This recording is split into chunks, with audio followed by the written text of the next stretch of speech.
యేసుక్రీస్తుల వారు ఇట్లా బయటకు వచ్చి ఎవరినైతే కనుగొనడం అంటే ఒకళ్ళు నువ్వు తెలుసుకో, ఒకళ్ళు కలవడం, ఇది చూడాలి, ఒకళ్ళు కలుసుకోవడం, ఎక్కడన్నా ఒకళ్ళు కలుసుకొని వాళ్ళతో మాట్లాడుతున్నారు.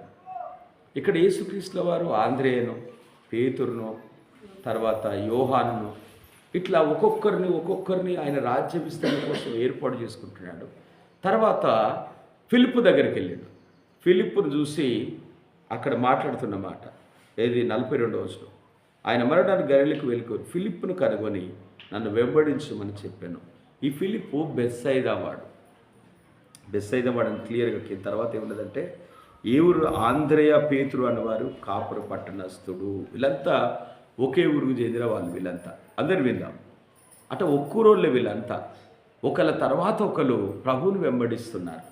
వాళ్ళ పనులను, వాళ్ళ వ్యవహారాన్ని అన్నీ విడిచిపెట్టారు. ఆ మాట చెప్పగానే ఫిలిప్ ఏం చేసిండు? ఫిలిప్పు 45వ వచనంలో ఫిలిప్పు నతానియేలును కనుగొని, అంటే ఇక్కడ చైన్ సిస్టమ్, డాడీ నువ్వు ఇంకొకరు. నేను 96లో అనుకో, 97, 96లో 93లో ఈచ్ వన్ టీచ్ 10 అనే అక్షరదీపిక ప్రోగ్రామ్ ఉండే అప్పుడు మన ఊరిలో యాదగిరి అని ఉండే. ఈచ్ వన్ టీచ్ 10, ఒక్కళ్ళు 10 మందికి చెప్పాలి. ఇక్కడ యేసుక్రీస్తు వారి సిద్ధాంతం ఏం తెలుసా? ఒకరికి చెప్పాలి, ఒకరినొకరు. పద్మకొద్ది నెక్కోడ్లో ఆ చెల్లి ఇంకొకరికి చెప్పాలి. ఇప్పుడు మన యేసుక్రీస్తు నమ్మి 20 ఏళ్ళు 25 ఏళ్ళు ఎంతమందికి చెప్పినాం? అసలు యేసుక్రీస్తుల వారు సువార్తకు ఇప్పుడు అందరు సువార్తకు పోమంటే కొందరు గుంపులుగా పోతారు. ఎంత గుంపులు తెలుసా? 50 మంది అట, 200 మంది అట, 20 మంది అట. ఇక్కడ బైబిల్లో ఎంతెంత మంది పోయినరు? ఒక్కళ్ళు.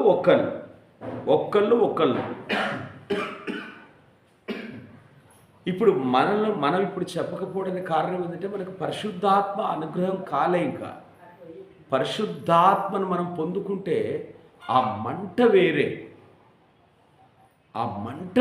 మనం నోరు మూసినా మనం ఆపుకోలేము. ఇట్లా మనల్ని మూసినా చెప్పకుండా ఉండలేము. సత్యమన్న, ఈ ఫిలిప్పు నతానియేలును కనుగొన్నాడు. అంటే ఒకరి నుండి ఒకరు. ఈరోజు మనం ఇక్కడ దాదాపు ఒక 15-20 మంది ఉన్నాం అనుకున్నాం. వీళ్ళు ఒక్కొక్కళ్ళు తీసుకొస్తే ఎంతమంది అవుతారు సాయవా? మళ్ళా 40 మంది ఈర్సావని, అంతేనా? ఇప్పుడు వీళ్ళు ఈ పేతురు కానీ, యోహాను కానీ, ఆంద్రేయ కానీ, ఫిలిప్పు కానీ ఏమన్నా మ్యాజిక్లు చేసిండ్రా? అంటే ఏమన్నా స్వస్థతలు చేసిండ్రా? ఏమన్నా అద్భుతాలు చేసిండ్రా? నానా కృష్ణ చేసిండ్రా? ఏం చేసిండ్రు మరి వీళ్ళు? వాళ్ళు ఏం తెలుసుకున్నారో అది చెప్పారు. వాళ్ళు ఎవరిని తెలుసుకున్నారో ఆయన గురించి చెప్పారు, అంతే. ఇక్కడ మనం ఎంత వాక్యాన్ని ఇట్లా తీసి ఎంత సాగదీసినా వాళ్ళు పెద్దగా ఏం చెప్పినట్లేదు. మేము లోకరక్షకులను చూసాం, మేము ఆయనను కనుగొన్నాం. అంటే మేము వెళ్ళి ఆయన దగ్గర రాత్రి అంతా పడుకున్నాం. ఆయన చూస్తే ఆయన అంటాడు, మీరు ఎక్కడికి వస్తుండ్రు? మనుష్య కుమారునికి భూమి మీద స్థానం లేదు.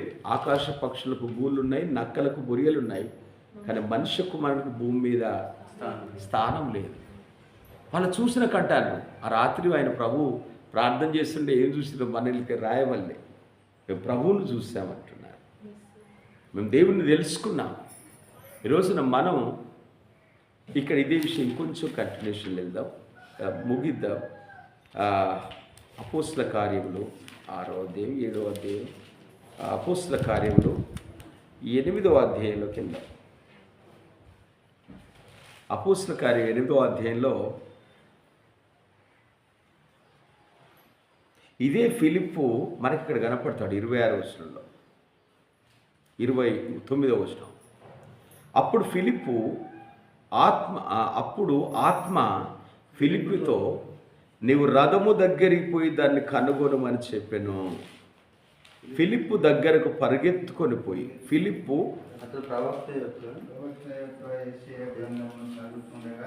ఇది కంటిన్యూషన్ కాదు 29వ వచనం కానీ క్లియర్గా అపోస్తల కార్యం 8వ అధ్యాయం 29వ వచనం. అప్పుడు ఆత్మ ఫిలిప్పుతో నీవు ఆ రథము దగ్గరికి పోయి దాన్ని కనుగొనమని చెప్పాను. ఫిలిప్పు దగ్గరకు పరిగెత్తుకొని పోయి అతడు ప్రవక్త అయిన యెషయా గ్రంథం చదువుతుండగా విని నీవు చదివినది గ్రహించున్నావా అని అడగగా అతడు ఎవడు నాకు త్రోవ చూపకుంటే ఎలాగూ గ్రహింపగలని చెప్పాను. రథమెక్కి అతనితో కూర్చుండమని ఫిలిప్పును వేడుకొనెను. ఇక్కడ చూడండి బాబాయ్, ఇక అందరు పారదలు ఎక్కువైపోయినాయి. చూడాలి అలా సత్యమైన చేయి ఇక్కడ వినాలి. ఇక్కడ ఆత్మ ఫిలిప్పుతో మాట్లాడుతుంది. ఆత్మ ఏమని మాట్లాడుతుంది? ఇదిగో ఒక నపుంసకుడు యెరూషలేము నుండి అతడు ఐగుప్తుకు పోతాడు, గాజా మార్గంలో ఉన్నాడు, నువ్వు వెళ్ళి అతన్ని కనుగొనాలే. అదే చూడ బాబాయ్ యాకవా అంటే నువ్వు వెళ్ళి ఇంకొకరిని తెలుసుకోవాలి. ఇంకొకరు ఎక్కడున్నారో వాళ్ళ గురించి కనుగొనడం అంటే ఏంటిది? అవునా? ఇది చూడాలి. నువ్వు పోయి గా బద్రి ఎక్కడుండో జర చూడండి అన్నట్టు. కనుగొనడం అంటే ఎక్కడున్నాడు అంటే వెతుకుతాం కదా. అరే బద్రి ఎక్కడుండు, బద్రి ఆడున్నాడు, యాకయ్య నాయన ఆడున్నాడు, సాయవ ఆడుంది, కనుగొనాలి. ఇక్కడ ఫిలిప్పు ఆత్మ ఫిలిప్పుతో అన్నది. అంటే వీళ్ళందరూ ఆత్మతో కనెక్ట్ అయి ఉన్నారు కదా. వీరసమన్న ఇస్సాకన్నా తిమ్మంపేటలో ఆ తండకు పోవాలి, ఈ తండకు పోవాలి, వల్ల కావట్లే, కుదురుతలే. ఎందుకు? ఆత్మ లీడింగ్ చేస్తుంది, నువ్వు వెళ్ళు అని. కానీ మనం ఏం చేస్తున్నాం? బాహ్య ప్రపంచాన్ని చూస్తున్నాం. ఇప్పుడు ఇక్కడ అనేది చూడాలి. ఇక్కడ నేను మళ్ళీ చెప్తున్నా, నన్ను కూడా బుధవారం నా జ్వరం 106 డిగ్రీలు అయిపోయింది అనుకోండి. నేను నా గుండెంతా బాగా ఇట్లా ప్రెస్ అవుతుంది, నా వల్ల కావట్లేదు, మొత్తం షుగరింగ్ వచ్చింది. నాకేమన్నా అవుతుందా అనుకున్నా, భయపడ్డా. తర్వాత ఇక నేను తట్టుకోలేని పరిస్థితుల్లో ఏం చేయాలో తెలియక మా భార్య బాగా వాళ్ళందరూ ఏడుస్తూ ఉంటారు. నేను ఎందుకు ఈ మాట చెప్తున్నానంటే, ఒక బలహీనత మనిషిని భయపెడతా ఉంటుంది. తెల్లారి ఖమ్మంలో ఒక మీటింగ్ ఉంది, అక్కడ మేము మాట ఇచ్చినాం. బేస్తవారం అంతా జ్వరమే, టాబ్లెట్ వేసుకుంటున్నాం కొద్దిసేపే. తర్వాత విపరీతమైన బలహీనత. నాకే కాదు, మన ఊర్లో ఢిల్లీలో ఉన్న కేసీఆర్ సార్ బిడ్డ కూడా జరిగాయి. దాంట్లో ఎవరు పెద్ద నర్వస్ కానీ అవసరం లేదు. అంతా రాష్ట్రం అంతా ఈ వాతావరణం చేత అట్లా ఉన్నది. దానికి ఎవరు భయపడొద్దు, దేవుడు స్వస్థపరుస్తాడు. తర్వాత ఆ మీటింగ్కి పోవాలి. అక్కడికి ఖమ్మం పోయినాం. ఆ మీటింగ్లో మాట్లాడాలి. నిలబడ్డా, మాట రావట్లేదు. నిలబడితే వణుకుడు వస్తాను.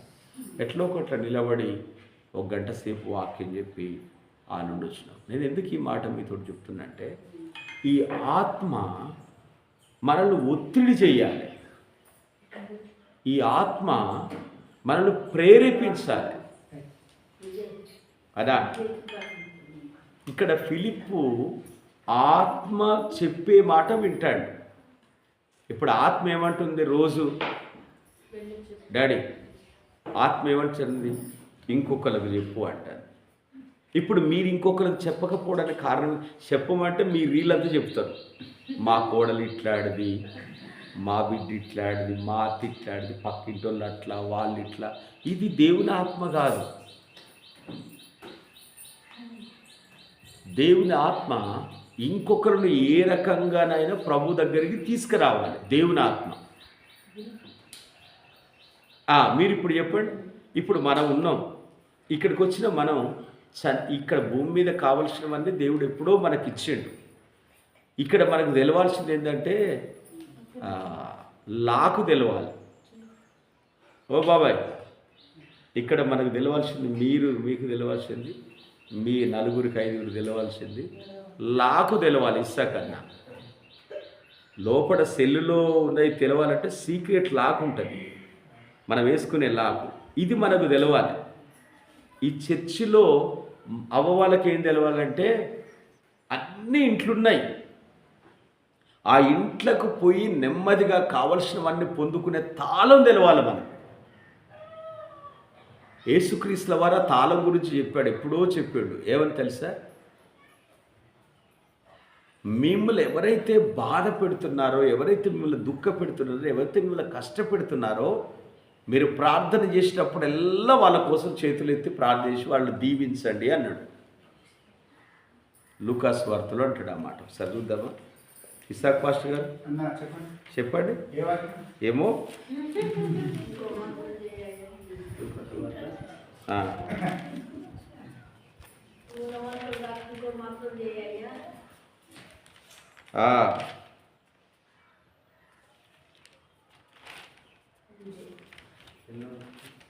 చూద్దాం. మీరు మీ దేవునికి కుమారులుగా ఉండట అంటాడు అక్కడ. ఆ సందర్భం అది. మీరు తండ్రికి కుమారులై ఉన్నట్లు మీ శత్రువులను ప్రేమించండి అన్న మాట ఉంటుంది అక్కడ. మీరు తండ్రికి కుమారులుగా ఉండేటట్లుగా మీ శత్రువులను మీరు ప్రేమించండి.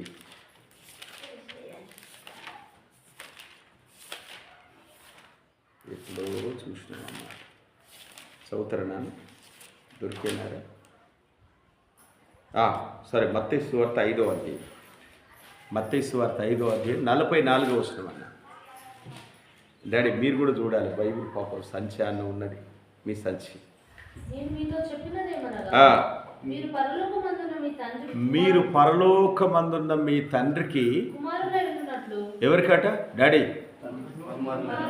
మీరు పరలోకమందున్న మీ తండ్రికి మీరు కుమారులై ఉన్నట్లు మీ శత్రువులను ప్రేమించుడి.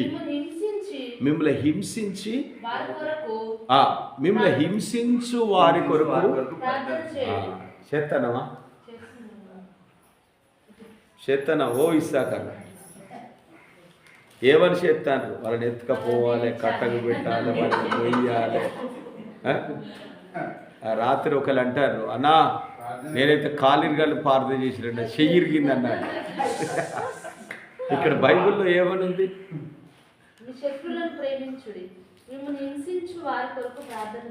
ప్రేమించడం అంటే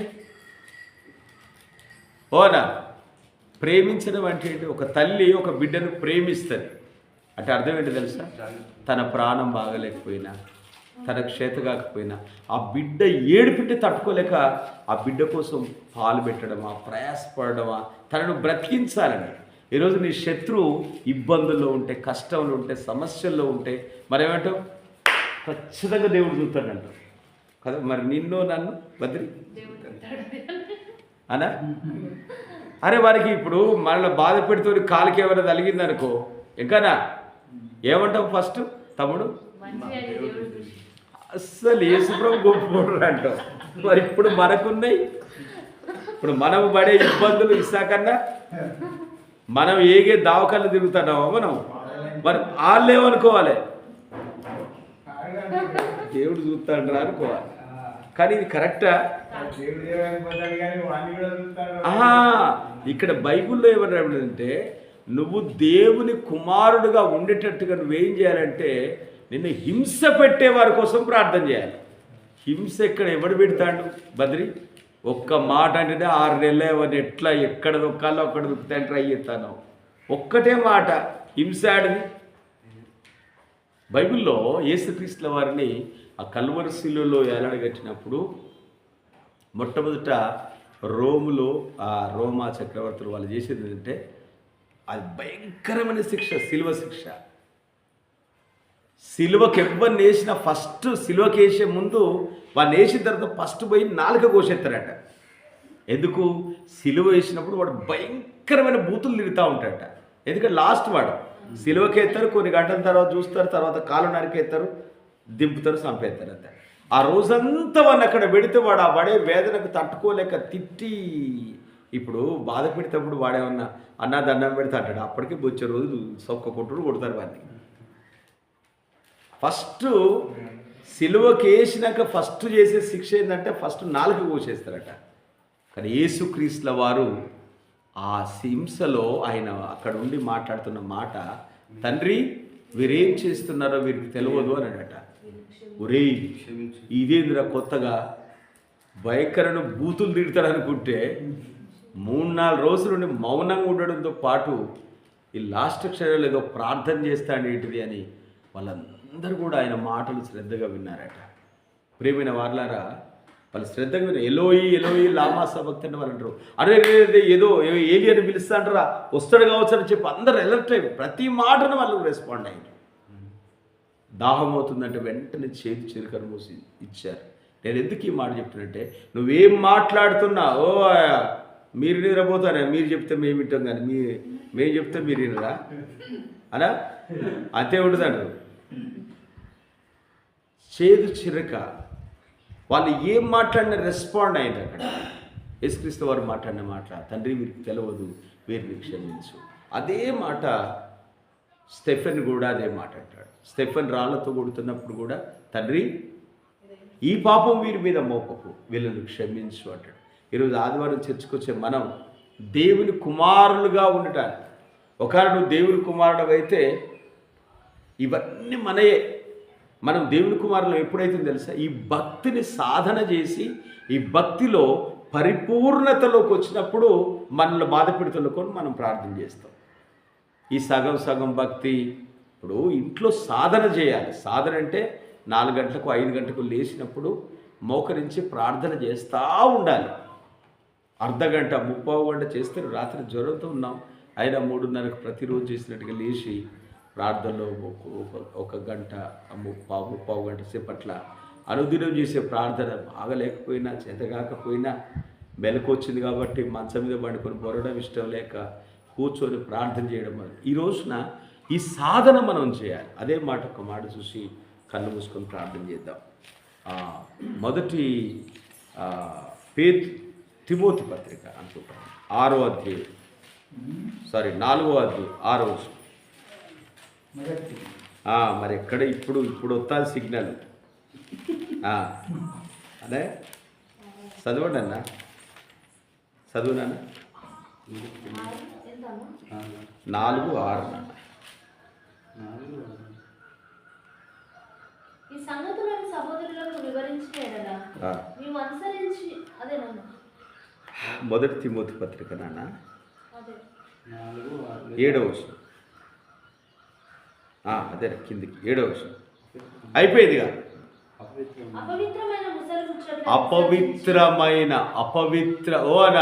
అపవిత్రమైన ముసలమ్మ ముచ్చట్లను విసర్జించి దేవ భక్తి విషయంలో నీకు నీవే సాధకము చేసుకొనుము. సాధన అంటే అనా కత్తిసాము అంటే కత్తిసాము, కర్రసాము. సాధన అంటే ట్రైనింగ్, ప్రాక్టీస్ చెయ్యి అంటాడు. ఏ విషయంలో ప్రాక్టీస్ చేయండి? భక్తిని సాధన చెయ్యి అంటాడు. ఓ యాకవా ఎవరికి చేయాలంట? నీకు నువ్వే. ఎవరు చేసుకోవాలన్నా? ఏదో రత్నం అన్న ఆదివారం వచ్చి చెప్పిపోతాడు అంతే, కానీ రోజు నువ్వేం చేయాలి? దీన్ని యాకవా సాయవా సాధన చేయాలవ్వా, సాధన చేయాలి. ఎట్లా సాధన చేయాలి? 4 గంటలకు లేవడం నేర్చుకోవాలి. ఇద్దరి ముందు లేవకపోయేది. లేవాలంటే 2 పనులు ఉంటాయి. పొద్దుదాకా కష్టపడి రావుగానే ఇంత తిని 7-8 గంటలకు వండుకుంటే పొద్దున్నే లేస్తాం వద్దన్న, కానీ రాత్రి 11 దాకా ముచ్చట్లు పెట్టి ఫోన్లు చూసి అంత టైంపాస్ చేసి 12 గంటలకు వండుకొని 4 గంటలకు ఏమంటే ఎవడు లేస్తాడు? లేతాడాక? నేనేం చెప్తున్నా అంటే ఈ భక్తిని సాధన చేయాలి. సాధన చేయాలంటే ఏంటిదన్నా? ప్రార్థన చేయాలి. సాధన అంటే ప్రార్థన సాధన చేయాలి. సాధన ఇప్పుడు ఇదే మాట సౌలు రాజు దావీదుతో అంటాడు. ఏమంటారు తెలుసా? దావీదు గొలియాతును చంపుతానంటే సౌలు అంటాడు, గొలియాతు బాల్యము నుండి, ఓ అన్నలారా, గొలియాతు బాల్యము నుండి యుద్ధాన్ని సాధన చేశాడట. ఎప్పటి నుండి? బాల్యం నుండి. చూస్తారు ఈ మాట? మొదటి సమయాలు గ్రంథమా, రెండవ సమయాలు గ్రంథమా? 17వ అధ్యాయం.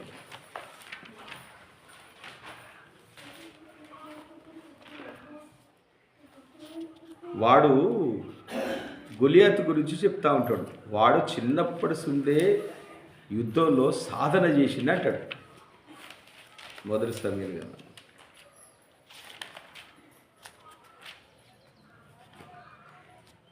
దొరికేనారా?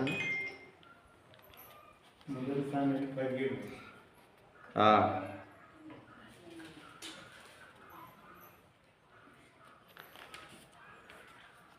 18.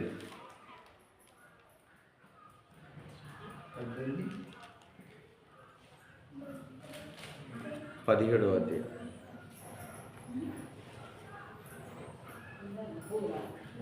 ఇక్కడ చూడండి. 18వ అధ్యాయం 35వ వస్తున్నాను. 17వ వచనం. 17వ అధ్యాయం.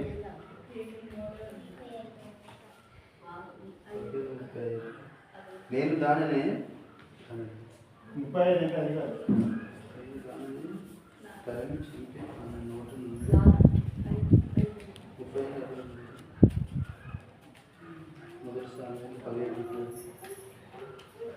చూడండి అన్న ఒకసారి.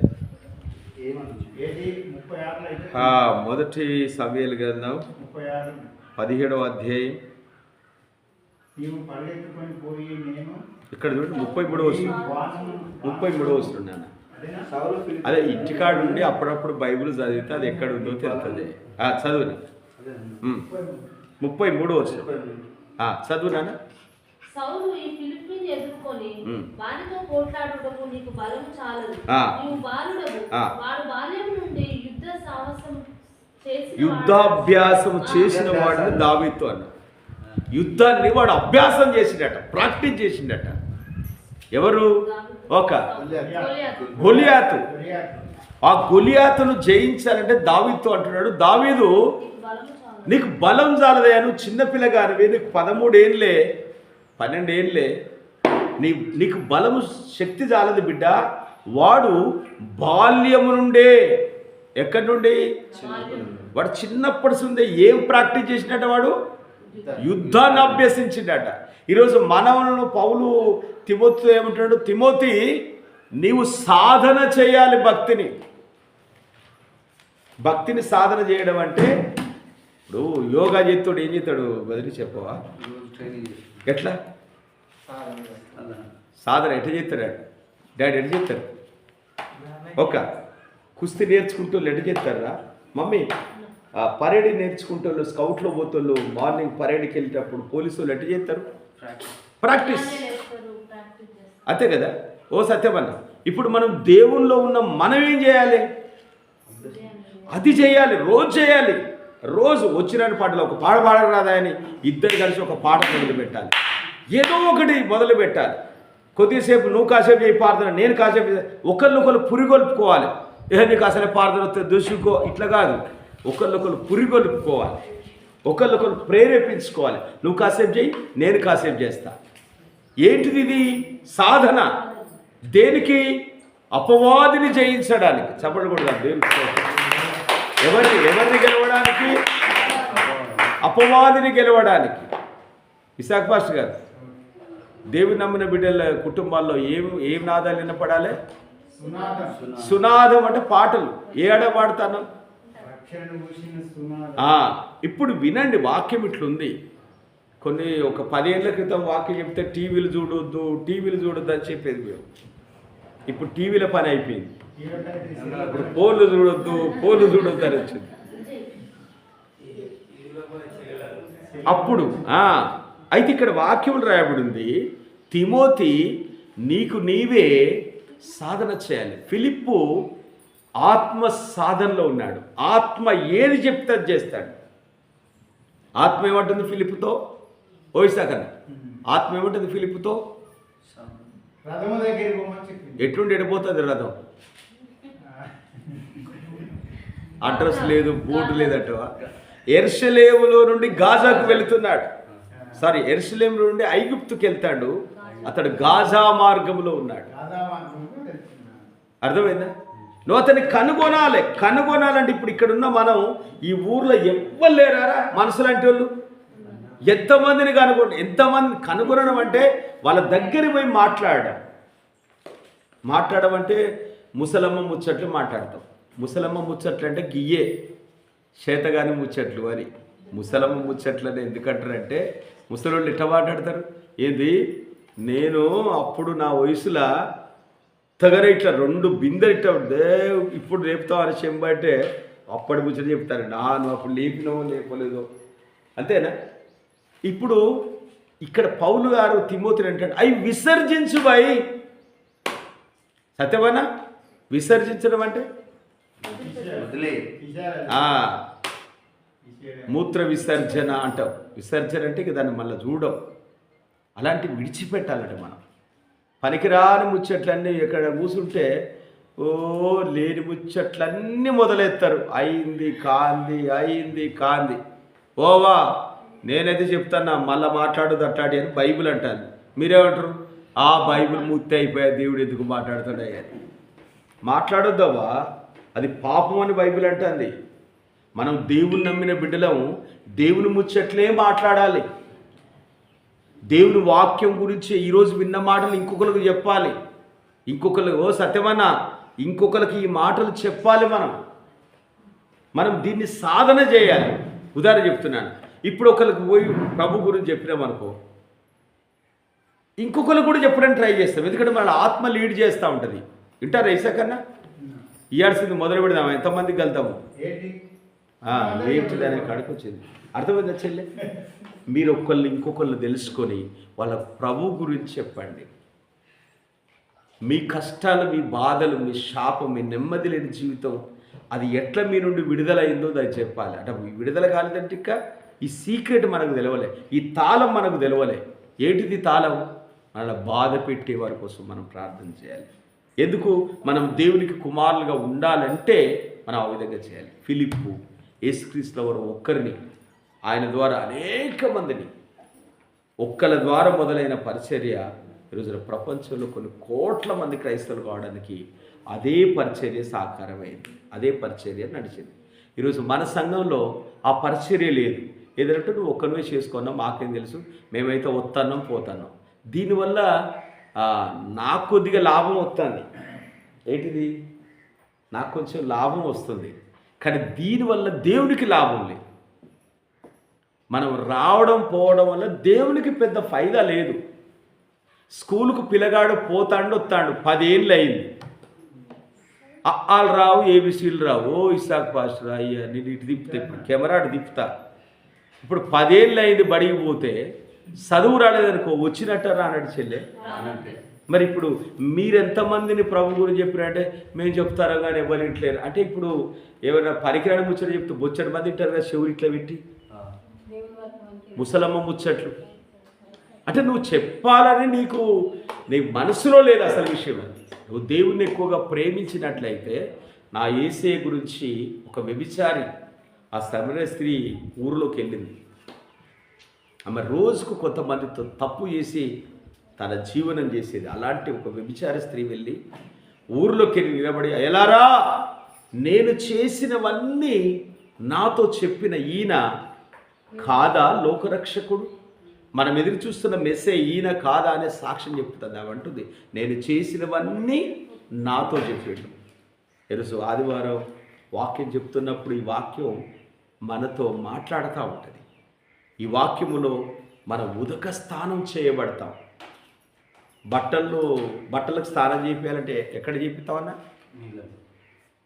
బట్టలకు స్నానం ఎక్కడ చేపిస్తావన్నా? బట్టలకు స్నానం ఎక్కడ చేపిస్తాం బాబాయ్? బట్టలకు స్నానం ఎక్కడ చేపుతారంటే బకెట్లో సర్పేసి ముంచితే తానం అయినట్టే లెక్క, అంతే కదా. ఇప్పుడు వాక్యంతో మన ఉదక స్నానం చేయబడాలంటే ఈ వాక్యం మనకు అర్థమవుతూ ఉంటుంది. కరెక్టే, నేను వాళ్ళ మీద పగతోటే ఉన్నా, నేను వాళ్ళతో మాట్లాడతలేను, నేను దేవుని కుమారునిగా లేను. యేసుక్రీస్తు వారు అంటున్నాడు లూకాసు వార్త 6:44 మీరు దేవునికి కుమారులుగా ఉన్నట్లు మిమ్మల్ని హింస పెట్టే వారి కోసం ప్రార్థన చేయండి, మిమ్మల్ని బాధ పెట్టే వారి కోసం ప్రార్థన చేయండి. అదే మత్తయి వార్త 5:23-24 యెషయా గ్రంథం 1:15 యెషయా గ్రంథం 58:6-7-8 క్లియర్గా రాయబడింది. మీరు బహుగా ప్రార్థన చేసినా నేను వినను, ఎందుకంటే మీ అపరాధాలు మీకును నాకును అడ్డంగా ఉన్నాయంటాడు. యెషయా గ్రంథం 58 అంటాడు, నీ రక్త సంబంధికుల ముఖం తప్పించకుండా నువ్వు ఉండాలి, అందరితో సమాధానంగా ఉండాలి. ఆ విధంగా నువ్వు ఉంటే నువ్వు పిలిస్తే ఆయన పలుకుతాడంటాడు. ఈరోజు నా ప్రియమైన దేవుని సంగమా, మనం దేవుని కుమారులుగా ఉంటే దేవుని ఆత్మ మన ఈ సంఘానికి అభివృద్ధికరంగా మనం నిలబెడుతుంది. ఇదిగో అన్న, నేను ప్రభు గురించి ఇంకొకరికి చెప్పాను, వాళ్ళు ప్రభు దగ్గరికి వచ్చారని. మనం ఒకరినొకరు అట్లా అనేక మందిని తీసుకొచ్చినప్పుడు అప్పుడు దేవుడు సంతోషపడతాడు. ఇసగన ఒక అరటి చెట్టు పెడితే ఒక్కరటి చెట్టు దాని జీవితం ఒక్కటే తన జీవితం అని తెలిసి కొన్ని వందల కాయలు కాస్తుంది ఒకటేసారి తన జీవితం. అలా ఇటు చూడాలి, ఒక్కసారి కాస్తే ఒక్కటే పండు కాయదు అరటి పండు, కనీసం అంటే 150-200 కాయలు కాస్తుంది తన జీవితం ఒక్కటేసారి అని తెలిసి.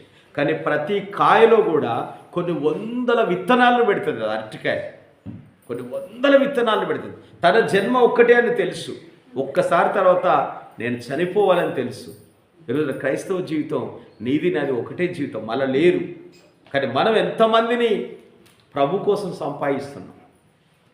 ఎందుకు ఈ దేవుని వాక్యం మనకు అర్థం కావట్లేదంటే మనం సాధనలో లేము, మనం భక్తిని సాధన. అక్కడ పౌలు గారు ఒక్క మాటని కళ్ళు మూసుకొని చదువుదాం. అదే తిమోతి పత్రిక 4వ అధ్యాయంలో 7వ వచనం 8వ వచనం ఆ రెండు మాటలు చదివి కళ్ళు మూసుకొని ప్రార్థన చేద్దాం. హల్లెలూయా అంటే చెప్పాలి, హల్లెలూయా హల్లెలూయా అంటే చెప్పాలి గట్టిగా, హల్లెలూయా. 8వ వచనం నాన్న చదువు నాన్న. శరీర సంబంధమైన సాధకము కొంచెం మట్టుకే ప్రయోజనకరం కానీ దైవభక్తి ఇప్పటి జీవ విషయంలోనూ రాబో జీవ విషయంలో వాగ్దానంతో కూడినదన్నా అది అన్ని విషయంలో ప్రయోజనకరమగును. నిలబడదాం. అర్థమైందా? ఇప్పుడు చేసే భక్తి ఇప్పుడే కాదు, రాబోయే పరలోకంలో కూడా. ఇప్పుడు మన కనుక పరలోకం తీసుకుపోతే అక్కడ పోయినా కూడా నిద్రపోతాం మనం, ఎందుకంటే ఇక్కడ మనం అది ప్రాక్టీస్ చేసినాం కదా. అంతే కదా, అంతేనా నాన్న? నిలబడదాం అందరం.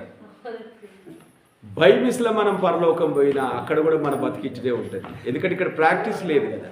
శుక్రవారం ఉపవాస ప్రార్థన కంటే నువ్వే వస్తలేవని అంటారు, మీరే రావాలి. బైబిల్లో రాయబడింది, తిమోతి నీకు నువ్వే సాధకము చేసుకోవాలి భక్తిని. నిలబడదాం అందరం కూడా. ఫిలిప్పు ఆత్మచేత ప్రేరేపించబడి ఇంకొకరిని కనుగోవడానికి ప్రయత్నం చేశాడు. నతానియేలు ఫిలిప్పును కనుగొన్నాడు.